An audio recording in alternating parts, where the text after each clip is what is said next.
Hello, welcome back to Guidancy Education channel. In this video, we are going to see the relation for refraction through concave spherical surface, single spherical surface only. And the refraction is from denser to rarer medium.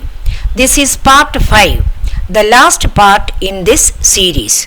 That is refraction through single spherical surface.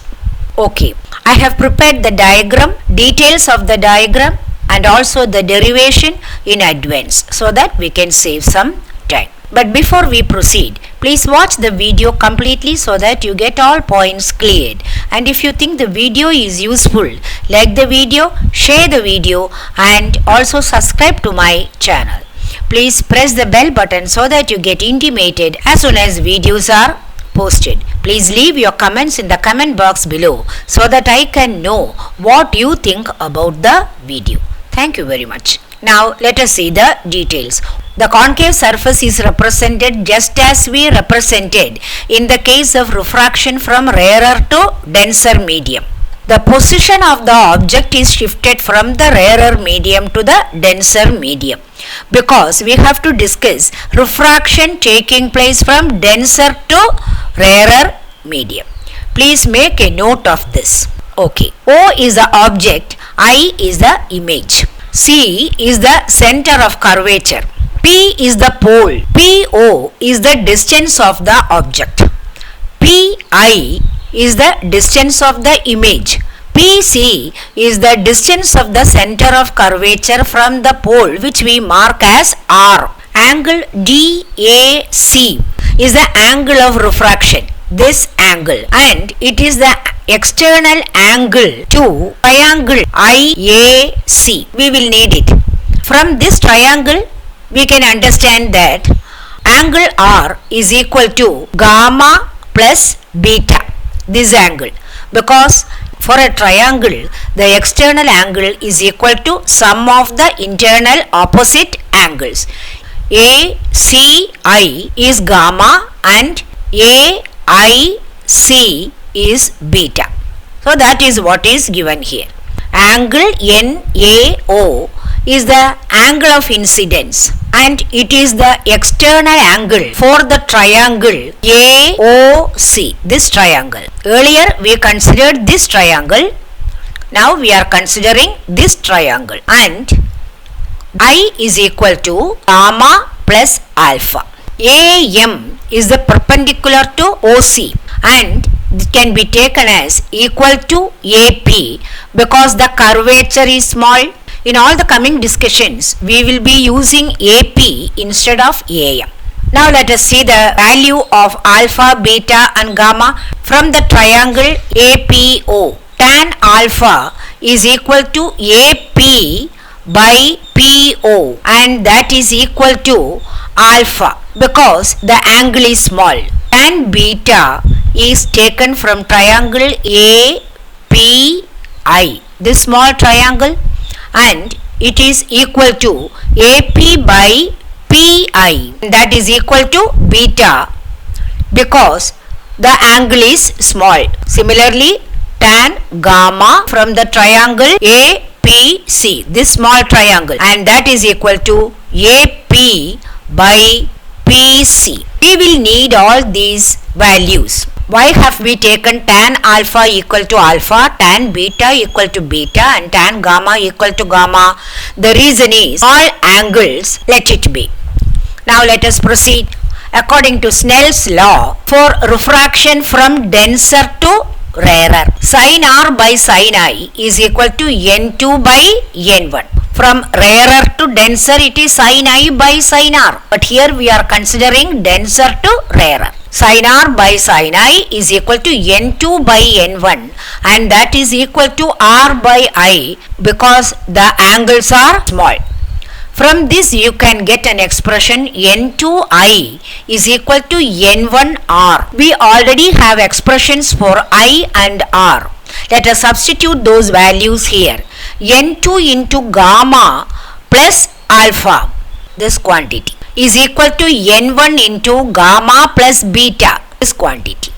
We also have expressions for alpha, beta and gamma. substituting those, N2 into AP by PC plus AP by PO is equal to N1 into AP by PC plus AP by PI, this value. I hope it is clear. Now the numerator on both sides of the equation is the same, so we can express it as is shown below.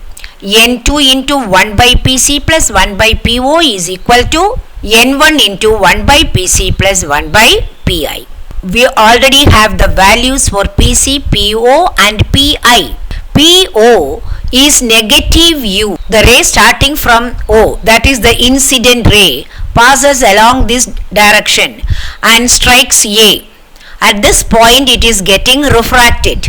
If it did not undergo refraction, it would have passed along this line, but it is entering the rarer medium, so it bends away from the normal, and this is the angle of refraction. Now another ray considered is the ray starting from O and passing along the principal axis. Now this ray passes along this direction. This ray and the refracted ray, namely AD, can never converge on this side. So we extend those rays backward. These two rays meet at I. So image is formed at I and the image is virtual. I hope you understand all this. Coming back to distances, OA is the incident ray. PO is the distance of the object. It is measured in a direction opposite to the direction of the incident ray, so it is negative U.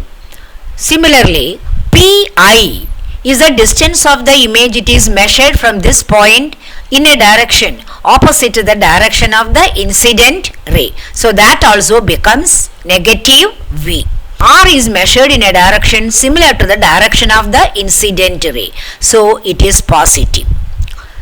So let us substitute these values. It becomes N2 into 1 by R plus 1 by negative U is equal to N1 into 1 by R plus 1 by negative V. Let us open up the brackets. We get N2 by R plus N2 by negative U is equal to N1 by R plus N1 by negative V. Bringing these two quantities together, because they have the same denominator, what do you get? N2 by negative U minus, we are bringing this over here, minus N1 by negative V is equal to N1 minus N2 by R is common, by R. So this expression N2 by negative U can be written as negative N2 by U plus N1 by V is equal to N1 minus N2 by R. This is the expression for refraction through concave spherical surface from denser to rarer. Now we have to compare all the 5 cases which we discussed so far. Now let us see that comparison of relation for refraction spherical surface. For refraction from rarer to denser, for refraction from denser to rarer, we will compare the expressions that we got. For convex surface, we saw expression for formation of real image and virtual image when refraction was taking place from rarer to denser. Then for concave surface, virtual image. These 3 cases were studied and arrived at a common equation.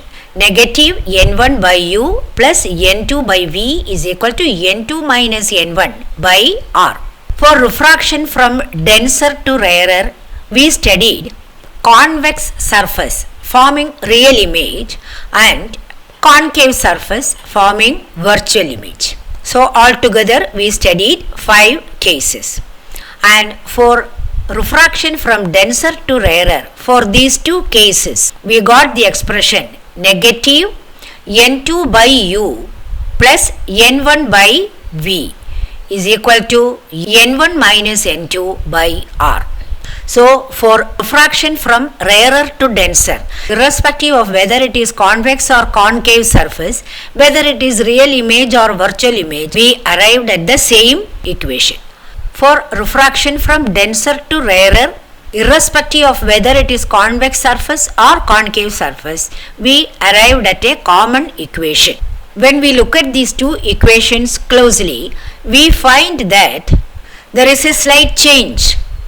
Here it is n1 by u, but here it is n2 by u. Here it is n2 by v, here it is n1 by v.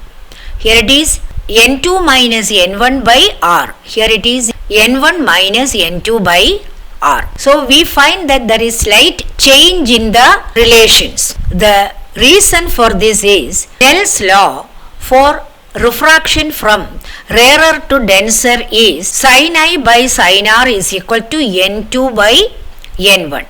For refraction from denser to rarer, Snell's law becomes sin r by sin I is equal to n2 by n1. It is this difference that causes this change here. I hope these portions were quite clear for you. We will meet in the next video with the next topic. Thank you very much.